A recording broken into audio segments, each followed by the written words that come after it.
السلام علیکم۔ Daily update کے ساتھ میں آپ کی خدمت میں حاضر ہوں۔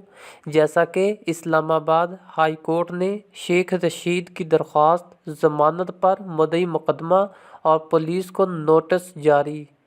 اسلام آباد ہائی کورٹ نے شیخ رشید کی درخواست ضمانت پر مدعی مقدمہ اور پولیس کو نوٹس جاری کرتے ہوئے 16 اپریل تک جواب طلب کر لیا۔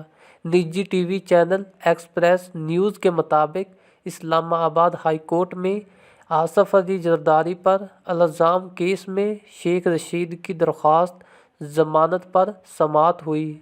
جسٹس محسن اختر کیانی نے درخواست پر سماعت کی۔ عدالت نے شیخ رشید کی درخواست ضمانت مدعی مقدمہ اور پولیس کو نوٹس جاری کر دیا۔ عدالت نے فریقین سے 16 اپریل تک جواب طلب کر لیا۔